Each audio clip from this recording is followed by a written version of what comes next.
So your theory. It's one of the oldest inhabited places on the planet, and that's why it's multi-faith. That's my theory. Google it. Okay. It's one of the oldest inhabited places on the planet. This is Crossing Phase, the podcast featuring a Christian and a Muslim talking religion and politics. Your co-hosts for this adventure are me, Matt Hawkins, a once policy director for the Southern Baptist Convention, and my New York Muslim friend, the multi-talented John Pinna. Show notes, bios, and all our social media accounts are linked at crossingphase.com. We are available to listen through Apple Podcasts, Google Podcasts, Overcast, iHeartRadio, Spotify, and TuneIn. On this episode, John reports from London during a recent visit there.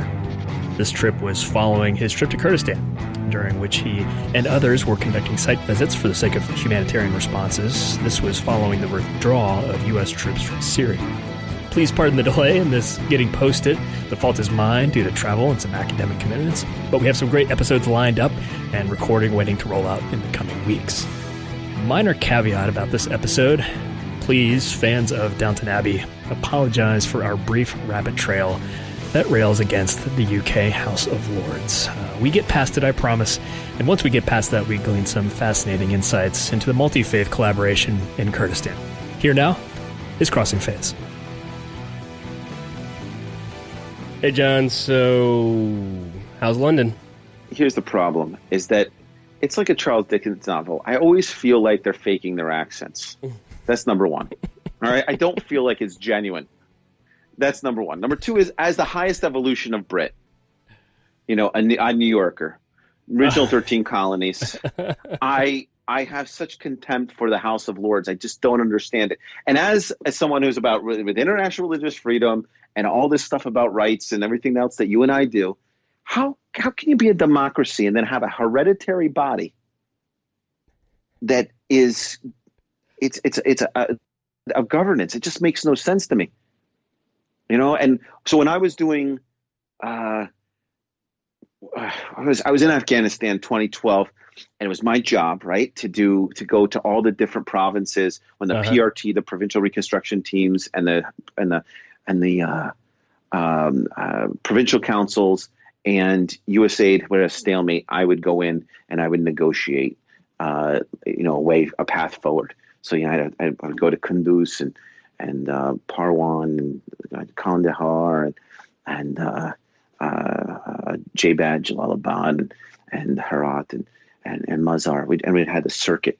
And I remember being in Herat and I was trying to explain democracy. And I said, no two democracies are the same, much like no two Muslims are the same. And I said, the Afghan democracy starts off, has been around since before any other democracy has ever existed, at the Shura and Jirga level, the village level, it's voting and popular sovereignty. Everyone would vote in and do this stuff. And the guy from the Ulama Council got up and said, he's right. John Al-Ha is right. He said it, he was saying it in Daris, and he goes, we've been practicing democracy the right way, and it's up to us to come up with an Afghan democracy. And the example I would always give is that no two democracies are the same. American democracy, we're a strong democracy. The Brits have a strong democracy, but to us as Americans, the House of Lords is appalling. It's ridiculous to have a hereditary, have a hereditary body of governing officials just based on their bloodlines, and most of them just don't have any governing ability at all. So I don't know. So Britain's great. So I'm in London. I'm conducting an engagement. I'm on the heels of my trip to Kurdistan and Syria. And I'm writing briefing documents and sending them back home to Washington while it's conducting engagement here with a few MPs and some members of the people that I criticize, some of the lords. So actually, to be honest with you, so yeah, it's pretty bad. It's okay. You don't have to cut any of it. I don't care. So we got to talk about your Kurds experience before we spend too much tape besmirching the House of Lords. It's terrible. It's a terrible, and it's a travesty. I think that there's no reason for it. I mean, come on. Where do you fall on this? What? That pause was terrible. That are you telling me that you're for the House of Lords? No. That was it was a terribly long pause. I was trying to think of a fancy word for it. Birthright. It's the God thing. It's the God thing. It's a birthright. Divine right. Divine right. That's what it was. Right. That's the term I was looking for. No, I am not pro divine right. So I mean, I just be honest with you. I can't.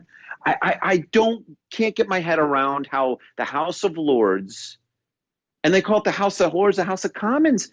It's so pejorative. It's really pejorative. House of Commons. It's a terrible term. And so I just, and here's the thing. Why is the royal family and all these other royals are being paid by the dollars, the people, it's the taxpayers' dollars here. How do they get away with that? Yeah. How do they get away? I mean, for all the grief that evangelicals get in the U.S. for supposedly trying to set up a theocracy, there's a lot of actual theocratic stuff going on over in the UK Parliament. Yes? But that's the whole thing. The whole thing is a theocracy. Divine right is a theocracy. House of Lords is a theocracy. And here's the beauty of it. Nobody has ever attacked the House of Lords from a theocratic justification. I don't think it's ever happened. So it's divine right, lords and ladies, right? Barons and baronesses. It's a theocratic justification, and if you can crack that, you're done. The Brits can actually get probably 30, 35, $50 billion a year back into their tax cycle to spend on fixing the NHS. Yes, but now, John, are you not being critical of the ways of an indigenous population? I don't know what you're talking about. I don't even know what that means. So I'm not even smart enough to understand what that statement. Look, here's the thing: the indigenous you're picking on the Brits. You're an American. How dare you judge their culture and their ways of administering their law? First of all, I never committed to not judging. That's number one. I didn't say you didn't. That's first of all, that those are the waters. That's my breads and my butter are like judgment and complete nonsense, right? So I swim in that. But here's the thing. Let's look at it this way. This is the Crossing Phase podcast. Come for the diversity, stay for the judgment. yeah, right. Here's the thing. Look at it this way. This is an oppressed people here. The Brits are an oppressed people, and they're bound by the shackles of tradition and sentiment related to divine right. And all I can say is, it just seems like, look, if you take 80% of the problems, I'll be generous. Let's take 70% of the problems of the world and you flip them upside down. You'll see made in Britain. All those artificial lines for sure. that are in the Middle East. What they did in Burma. A lot of people don't realize this. Burma was the cash cow of the empire. It wasn't India. It was Burma. That's where they got all the lumber. That's where they took Chinese people. They took the Chinese out of China and dumped them in Burma as a workforce. And now there's all kinds of problems there because of the indigenous populations, displaced Asians. It's a crazy, crazy scheme. And it's all Brit.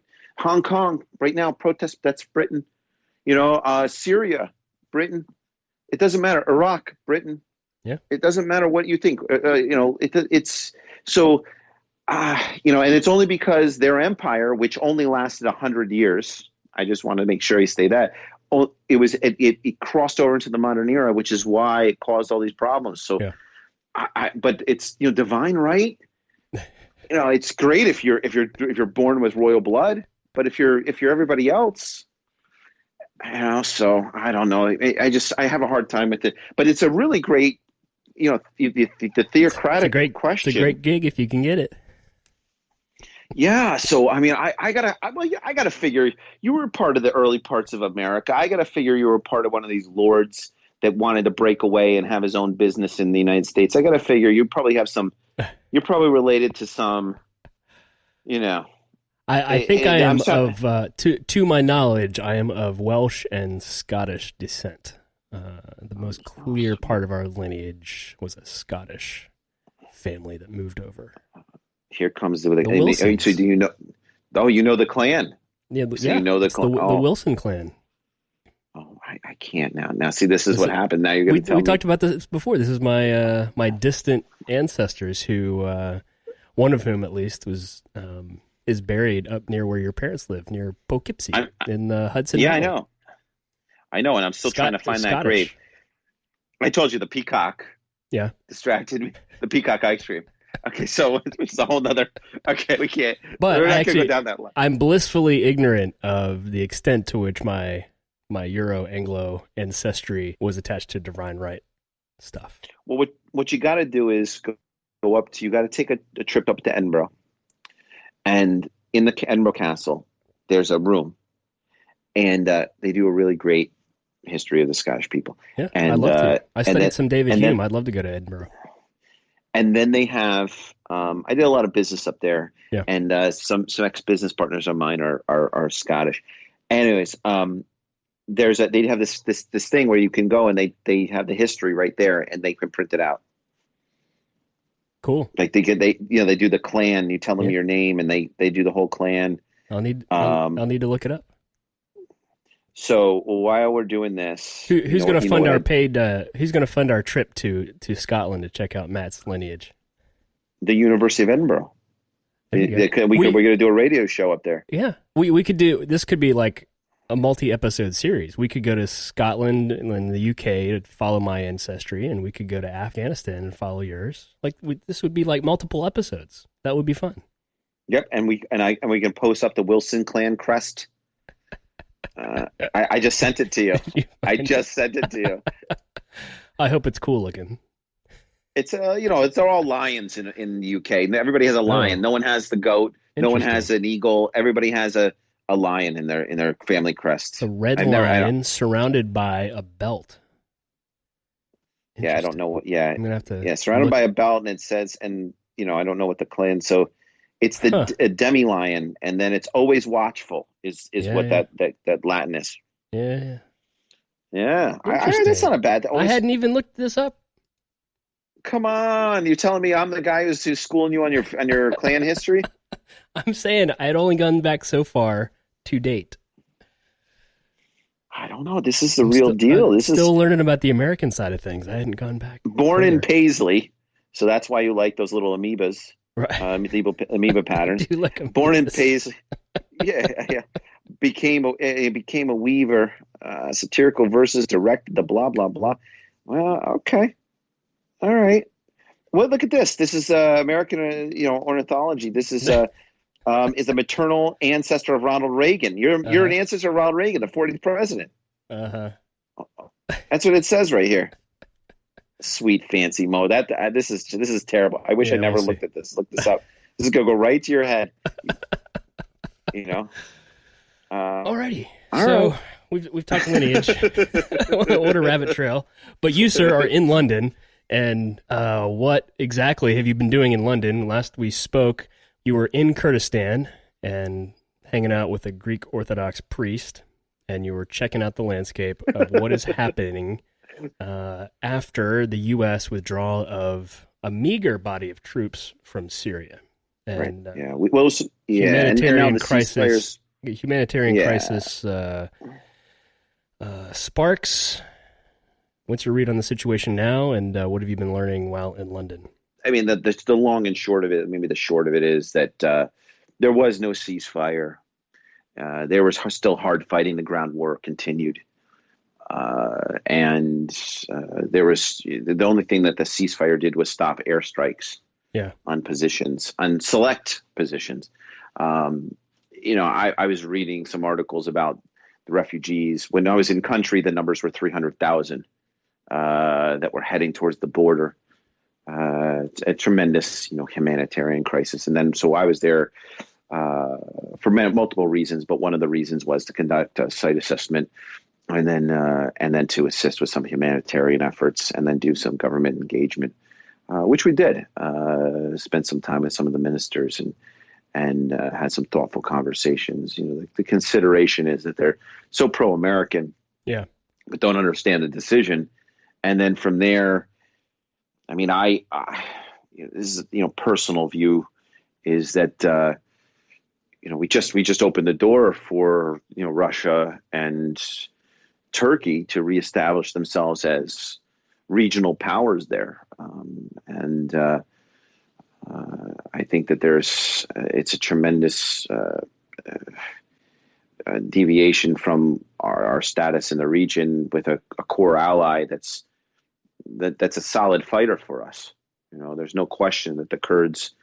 A lot of people think, oh, we're fighting ISIS, and U.S. forces. We defeated ISIS. Well, we didn't. The Kurds defeated ISIS with Shia militias. Non-Iranian Shia militias are the people that defeated ISIS. We supported them, but with very small amount of forces. And so, just think about it. It's a multi-faith Shia and Sunni and Christian forces defeated ISIS, but mostly Shia and Sunni. And I wanted to, and with the Kurds, with the Kurds, and if you go to Kurdistan and you go to Ibril, or you go to Suleiman, or you go to some of these cities that are there, mm-hmm. it's a multi-faith. It's one of the few places on the planet, particularly in a Muslim country, but in the planet where it's not homogeneous. Yeah. Yeah, we're talking about ethnically, and then from a religious perspective, Baha'is, Christians, Jews. Shia, Sunni, Christians of all different sects. You've got these really strange strata there. The Antiochian Orthodox, the other Orthodox, it's another, all answering different patriarchs, all living in Kurdistan, and it's a multi-faith success. They're not living in tolerance. They're collaborating, cooperating. You know how we have the Religious Freedom Roundtable? They do the same thing over there. Yeah. It was funny because we were talking about doing the roundtable over there for years and years and years from Washington, projecting it out there. They're already doing it. They're already doing it. They sit out in the field. They literally go out into like this field, and they set up the chairs, and all the different leaders just talk about what's happening in their community. It's unbelievable what's going on. I mean, I would say go out there and observe. I think it's outrageous to even think about projecting the International Religious Freedom Roundtable, the Earth Roundtable out there. But when they have been doing this for centuries now, it's out, and there's already a dialogue. It's already mature. It's already happening. We don't need to be facilitating anything out there. It's actually, I find it quite insulting to even think that there's something that we could dole out onto them when they're doing this it's not just Abrahamic faiths. It's all the faith groups that are out there are doing this already. It's a tremendous, it's eye-opening, I think is the word. I'm not even sure there's a quick phrase. I was shocked. The Ministry of Religion has faith groups have offices there. All the faith groups have offices. So the Yazidis have a guy in the ministry. Yeah. The Shia guy, they have a guy in the ministry. I don't know any other country that does that. Are those people appointed by the government, or the community? No, the community volunteers them forward, and then they have an office there. How cool is that? I'm flabbergasted is the word. So I'm the Kurdistan, not my world. The Muslim world is usually in some sub-Saharan Africa, Central Asia, but Southeast Asia don't know anything about. But Kurdistan, I never really kind of focused in that. I've done a lot of work, ran offices for the American Islamic Congress in Baghdad and Basra, but I never made it up to Kurdistan.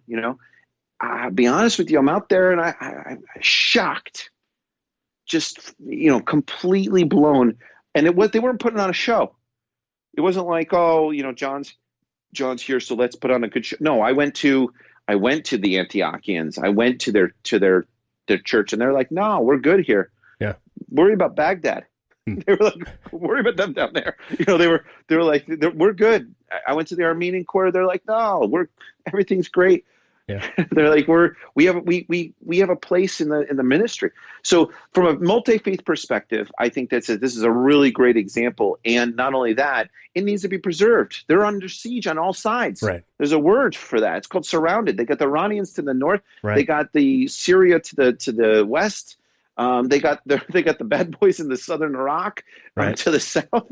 I mean, they are quite literally surrounded. And this is a multi-faith example that's happening that's unbelievable. It's simply not to believe, and it's shocking. As you say, it is pretty remarkable given the history and the geography, like you say, or the political geography of what's all around them. You have, and it's not its own independent city-state or state, right? I mean, it's just a region of northern Iraq, so it's attached to Iraq and all the nonsense that has happened and is happening there.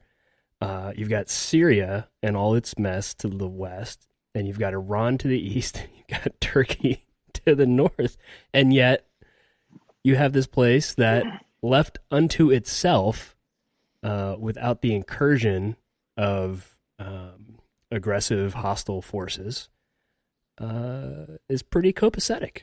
Is that fair? To what do you attribute that phenomenon? Is it all good question? I assume it's. I mean, part of it could you attribute to the multi-faith angle, but that can't be all of it. That can't be. This is the oldest one. So if you look at if you Wikipedia Hebrew, and I pronounce it wrong, the city wrong. Spell it. But the Hebrew, the city, the capital Kurdistan. I don't know what to tell you. Erbil. Okay. Bril. Sorry, so I don't mean to be like. I know. I'm sorry. I'm so dismissive of you right now. I don't know why. I apologize ahead of time. I've been dealing with the Brits all day, and I'll just be honest with you. Like I grew up to see the American Revolution, New York, Hudson Valley, 7 Years' War. We call it the French and Indian War. I can't. We still tar and feather tax collectors on the 4th of July. We do the boats came up during the Revolution, and they knocked off the trains and they burned Kingston to the ground, which was the first capital in New York. The capital of New York now is Albany, and they still do the burning of Kingston every October. I once went on trial, because it's all play acting. The British regulars, lobsterbacks, came through the town. So we're heavily socialized with British culture from the Revolution, not to mention the French and Indian War and the Dutch history. So I was just in Saratoga visiting a buddy of mine who just came back from Afghanistan, a Marine colonel. And, I went over to Saratoga, went over to the battlefield, got on the horse, started trotting around. Tears came in my eyes. I have such a deep attachment to New York State, Yeah. And that's Saratoga. We turn back the Brits. That's the turning point of the American Revolution. Just south of my parents is West Point and the flight of Benedict Arnold. Benedict Arnold, he's planted here in Battersea Park. There's the chapel that he's planted in is a stone's throw from me right now. So, well, not a stone's throw, but it's about a mile down the way. But the point is that I'm heavily socialized with British culture because of as being a New Yorker and being the highest evolution of Brit. And what does that mean? That means that the Brits were not fighting indigenous populations; they were fighting their own people, and that's why they lost. They tried to oppress their own people. Yeah. So I've been dealing with Brits all day. so back to Kurdistan. Oh, sorry. So that's why I'm a little bit on. I'm a little hot, because I can't. It's just everybody's so tight. It's like have a cocktail, relax. So what are we talking about, Kurdistan? So this is the thing. The city, capital city. Our show about diversity and collaboration is kind of going off the rails with respect to your relationship to the Brits. I just feel like enough's enough. But Kurdistan. So we're back to Kurdistan. Why does Kurdistan as a right, you want my theory? Yeah. What's your theory? Is my theory. So the capital Ebril, yes. Right? Which they pronounce it differently, but I can't. I'm not gonna. I probably butcher it when I say Erbil. that wrong? Erbil. No, you're saying it the right way. Oh, okay. That's it. Say, That's I'm getting it right. You are. And I'm more than willing to admit that I'm completely wrong on this one. But anyways, it's the oldest. Blame it on your New Yorker accent. Well, I went up to Akron, Ohio. It took me 3 days to not say Akron because I was like, and they were yelling at me. I go, I don't know. All right, we're not going to go down that road, but that's the problem. I have a problem with pronunciation, and my New York English is different, and everyone knows that. So your theory? It's one of the oldest inhabited places on the planet, and that's why it's multi-faith. That's my theory. Google it. Okay. It's one of the oldest inhabited places on the planet. And so these guys, they figured it out. They figured it out. They said, you want to know what? It's not like this place was conquered and they destroyed it and stopped being a center of civilization. No, it's been Erbil. See, there we go. Erbil has been inhabited for, they say, like 10,000 years. So all these faith groups have been swimming in the city for years and years and years, and they all worked it out. That's my theory. Yeah, not a bad theory. And I've been talking, and I talked to these guys. You're saying this church has been here forever. The Zoroastrians are there, and they're like, oh yeah, no, this fire temple's been here for it's been here for a couple thousand years. I'm like, what? I'm like, you're kidding me, So because I love how I have the historic stuff is fascinating. Yeah, I saw a spot for history, but then I rocked into the Zoroastrians. And I'm going, oh my God, these guys! This is a real fire temple, and they're like, yeah, no, we didn't just build this. This has been here forever. I go, what do you mean forever? They're like, Zoroaster came and visited us. I'm like, what? The guy was there. It's crazy. The prophets have been floating around there. Everybody's been there. So these guys, they've been. I don't know if it's the most visited religious city on the planet, but I would argue that it kind of puts it. No, I don't want to commit a hate crime here, but it's got to be. There's got to be some biblical situation here. You're the Bible guy. What's Erbil in the Bible? I should know this. It's got to be mentioned. These guys, this has been a hotbed for thousands and thousands of years. I got to say, dare I say, I'm not going to say on par with Jerusalem, but it's got to be a close cousin here. Yeah.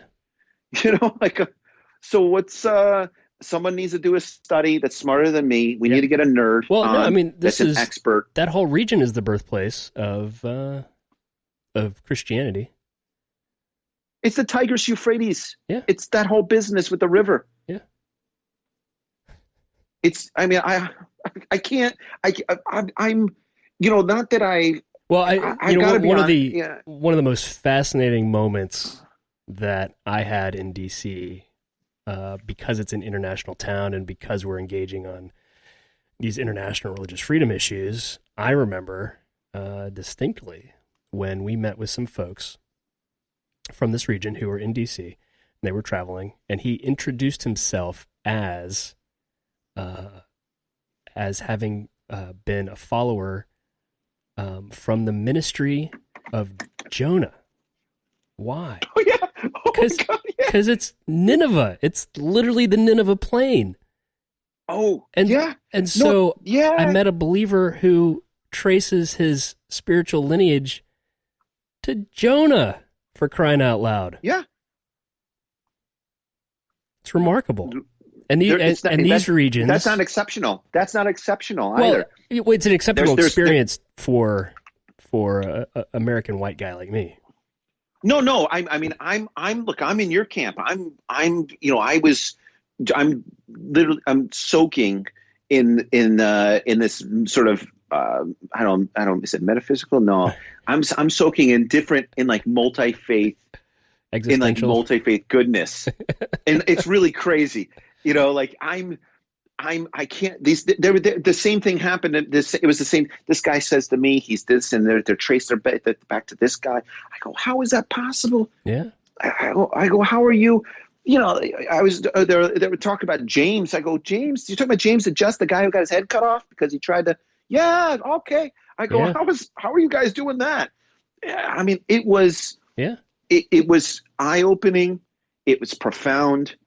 Now, maybe I'm not that easily impressed. You know what I mean? Yeah. Like, I'm a Yeah. cynical optimist, from New York. So Yeah. I couldn't We believe, couldn't believe it. I'm not sure how accurate or credible this particular website is, so I'm not going to post it. But Nineveh looks like it's what we now know as Mosul, present day Yeah, yeah, Mosul. yeah. If This not is they're precisely, not it's certainly in the region. I mean, goodness gracious. right, right. And there was a couple people there that came from DC. It was interesting. Some of the people that we interact with who had just arrived, wheels down, and they had heard I was there Uh-huh. causing trouble. So, and everybody was, hot on the Nineveh plateau. And I'm like, you guys are looking in the wrong direction. You know, let's, Erbil's got this situation. Yeah. We need to, if anything, because it's in the national security strategy, because this administration is all about religious freedom. If there's no there, you don't have to look any farther than saying this model needs to be protected and preserved. Yeah. We need our boys need to be there. The Turks, or not the Turks, the Kurds need to have some. They need to have some self-governing situation and stop fooling around. Yeah. So, so this is a big outcome for me. I'm trying to now process this and then figure out, okay, there's got to be. So I sent a brief to White House, brief to the State Department, brief here. I'm sending it now, and I'm talking with the Brits here. It's difficult to difficult to read them on what could or could not be enthusiastic about. Because they're if I turn around and I say, oh, it's still like they're all about the Christian communities. I'm like, you don't get it. It's a multi-faith collaborative effort here. This is the real deal, and this is in a country doesn't have the convenience of focusing. It's not convenient for them to do this. It's a way of life because it's one of the oldest inhabited places on the planet. Whereas in Jerusalem, people are at odds with each other a little bit. Yeah. This is real. I just don't. Do you know any government where the ministry has offices for every religion? I don't. I know lots of governments that have offices or ministries of religion, and those are usually pretty sketchy, both in philosophy. Right, they represent practice. one religion or tolerate other religions and stuff like that. But this is the real deal. Yeah. So that's a huge outcome. And I mean, I was giving you some you of find the, that multi access to like a formal office. Do you find that unique or a unique requirement or good model in that context, in the Middle East context? Because you can imagine someone trying to replicate that in the U.S. and having a bunch of multi-faith offices. That just wouldn't fly here. Right, but here's the difference. I was in the ministry. I talked to the minister for religion. Great guy. I'm sitting here. I'm walking through the halls. Guess what? The Catholic priests are talking to the Orthodox priests. These guys with all these all these. The Sunni imam they're all gabbing like they're buddies.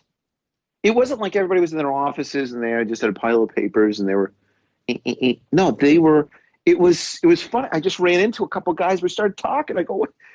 How are you? He's like, oh, I'm on my way down to this church. I'm doing this and blah blah blah blah. We're talking about this. It wasn't manufactured. It was natural, and it was easy, and it was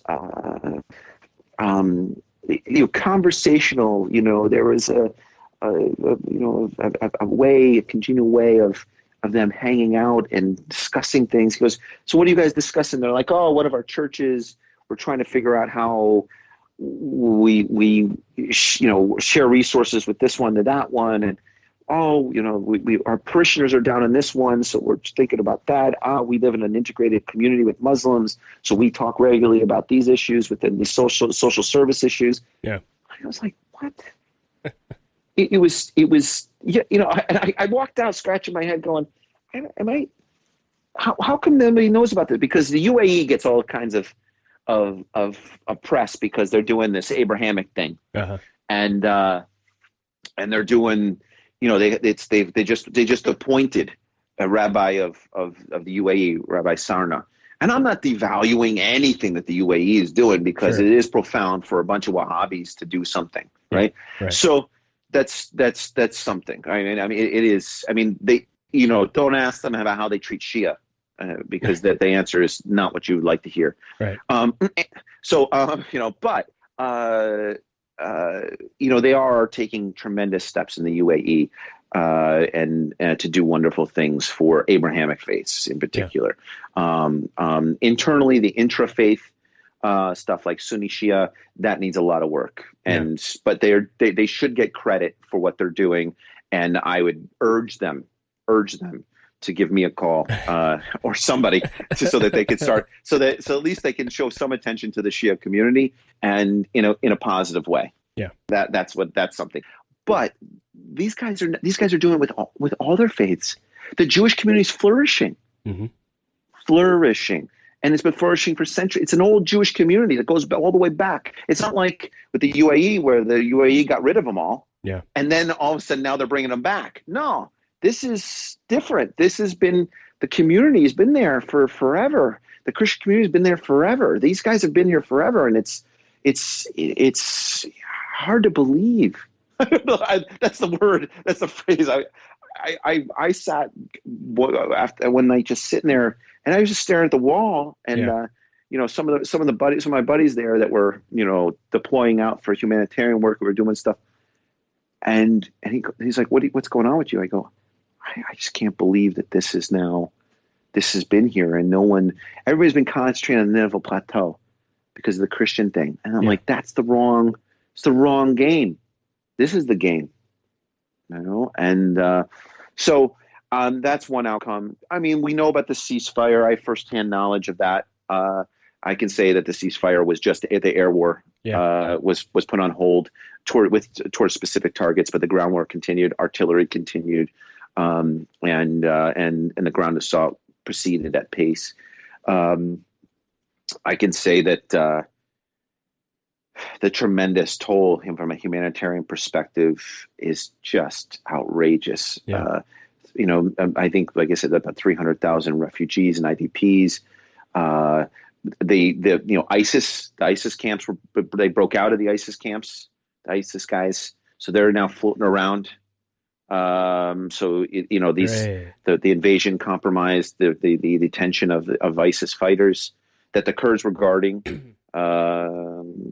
I think it's a real issue now, and I know you didn't ask me, but I'll tell you, I'll be honest with you. I think if the president the only thing to save him from his decision right now is to say, you want to know what, the part that's free Syria, that the Kurds are in, is the Kurdish homeland, and declare it a sovereign state.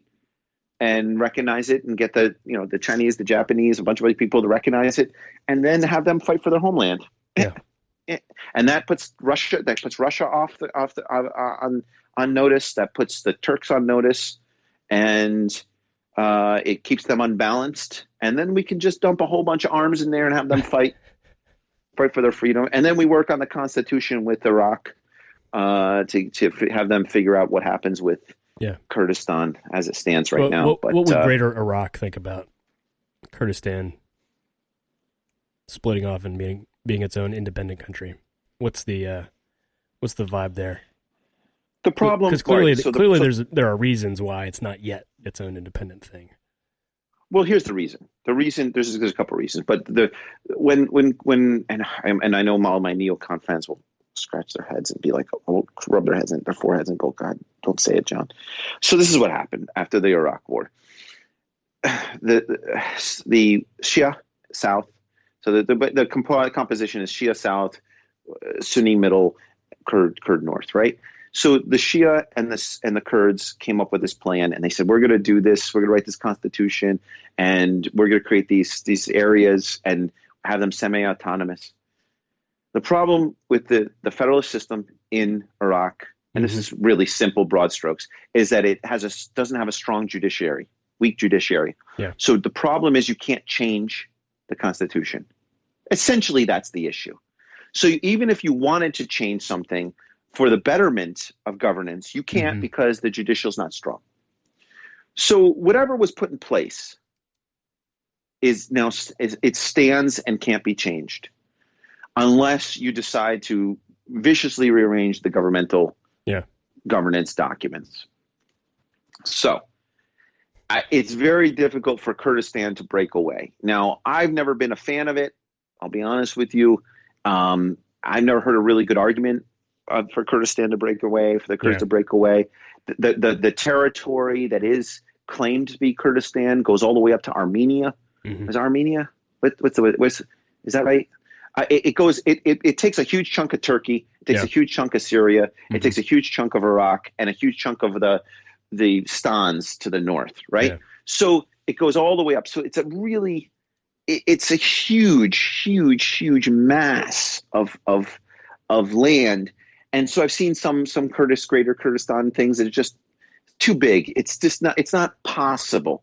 So I've never seen a reasonable land map of what the Kurdish homeland would be if they broke away. Yeah. Now, somebody a lot smarter than me has to figure that out. Well, so that's one. Well, two, not only figure it out, but get a lot of disparate people to agree, which is even more complex. Well, but to me, it's like, well, we have the Syrian territory that's occupied by the Kurds. Let's just give them that. Be done with it. You know, that to me it's really simple.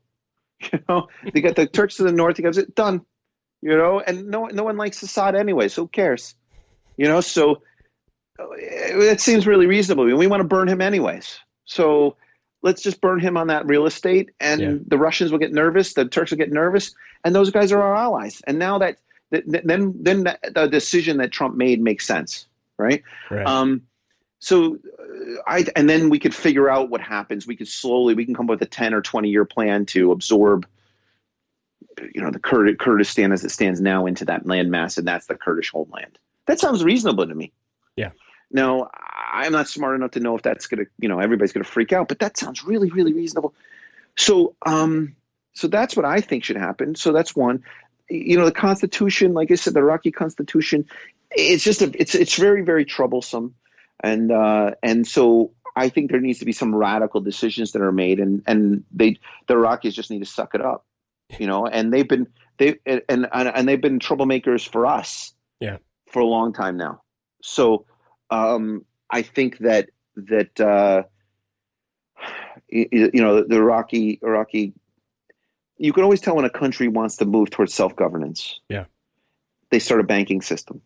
Okay, maybe we've talked about this before. I don't know if we have, about the difference between. A lot of people compare Afghanistan and Iraq. Did we have this conversation? Yeah, I think so.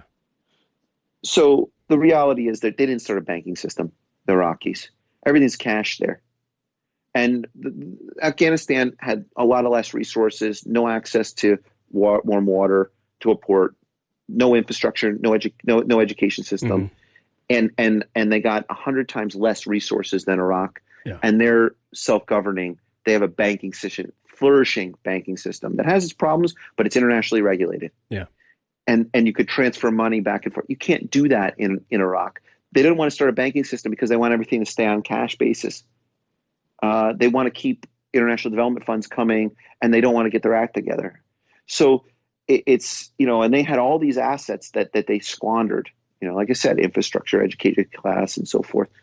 So I think that when it comes to Kurdistan, I get it. They really want to do well for themselves. And the challenge is that everything has to go through Baghdad.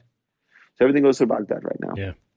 And when the Kurds start flourishing, what Baghdad does, they take their banking certificate, hold their banking certificate, so they can't transact any banking. They've done that over the last 4 years. They've done it at least 2 times that I know of, possibly 3.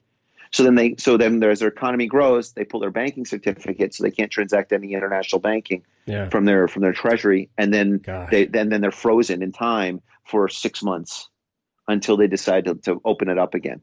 Goodness gracious. Yeah, and all the fuel money goes to Baghdad. So all the fuel money goes down there. So out of every $7, that they're making per barrel. Yeah. One of that Kurdistan makes one of those dollars, 6 goes back to Baghdad, which goes to nonsense. I mean, security and stability is often thought of as security forces, military, and policing, and that kind of thing. But goodness gracious, monetary policy and banking, that's a big part of it, huh? Huge part of it. It's a huge, that's my, security, economic development, education, governance. That's what I've been doing for 26 years. So to me that, you can always tell when a country really wants to get back on its feet or just wants to be corrupt. Yeah. And the Iraqis really have never taken responsibility for the governance component, which is why we've wasted so much money, and why ISIS could flourish. Because here's the problem. And there's so much money floating around, so much cash floating around. There's no oversight. You could do what you it's a big problem, and it's very, very difficult. So getting back to like the religious freedom stuff, I go, yeah, I mean, I think that there should be, you guys should be, the evangelicals in particular. I think you guys are backing the wrong pony with the Nineveh Plateau. I think as many, the big focus has been on that and pouring money into the Nineveh Plateau, relocating Christians back there. I'm going, if you have a healthy Erbil, that'll happen. Yeah. But I know that the evangelicals, and I know that the Christian community wants to, you guys, it's like, you're very obtuse thinking sometimes, where you find something that's so sexy, you got to do it. Nineveh. Yeah. No. It's the multi-faith community that's going to preserve the plateau. Yeah. And that's the pony. To protect the one group, figure out the strategy that protects everybody. Is that a fair summary? Yeah. And it's not an enemy is my friend type of type of thing. Right. It's and I think that Washington has been so passionate about going in there and saying we need to establish a round table, and I'm going no. Now I'm like anti-round table. I'm going no.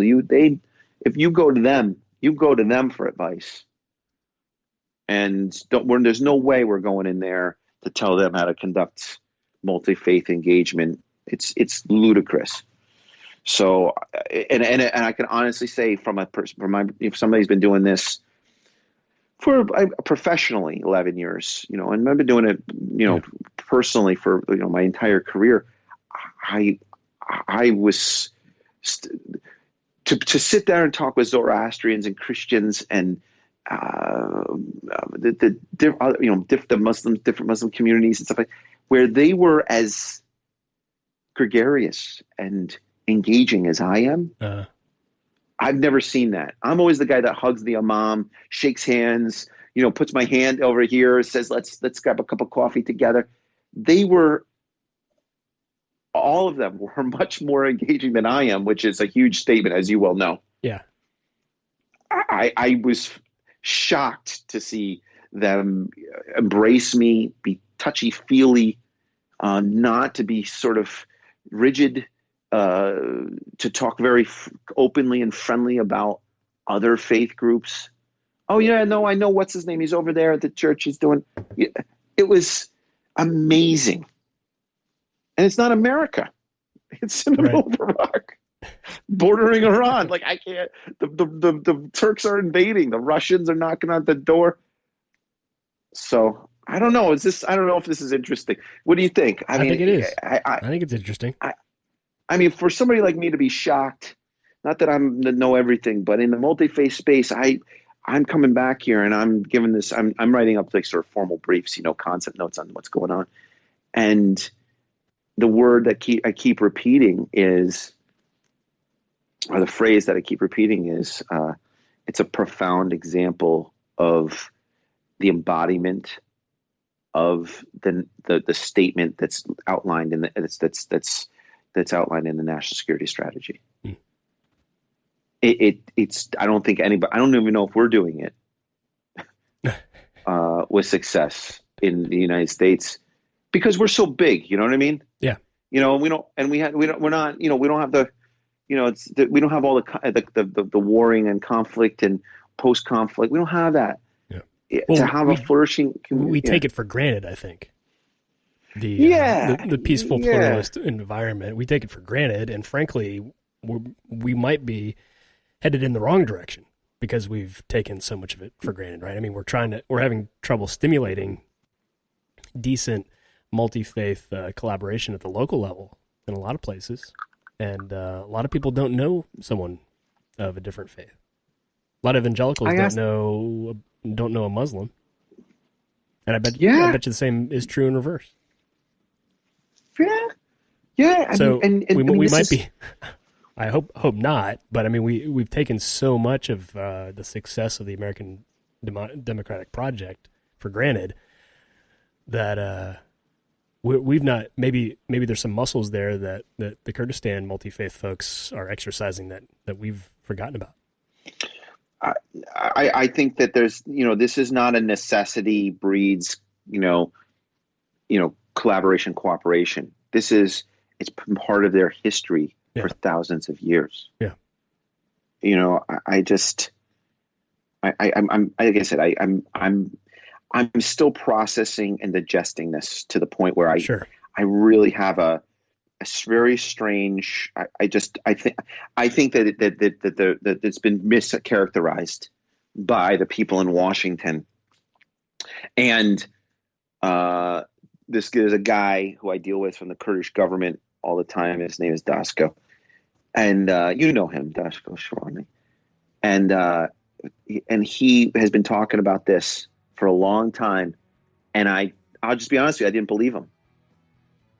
And sure enough, that's not because I was doubting him or whatever. I said, how can these people be collaborating? How can we be doing stuff? I was wrong and he was right. And I don't think that if I was Kurdish, this is the first thing that I would be saying to everybody. I'd be making t-shirts.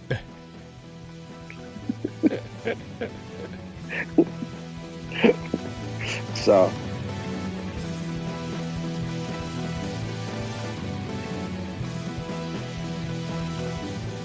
This has been Crossing Faiths with Matt Hawkins and John Pinna, a podcast of Roll Top Productions.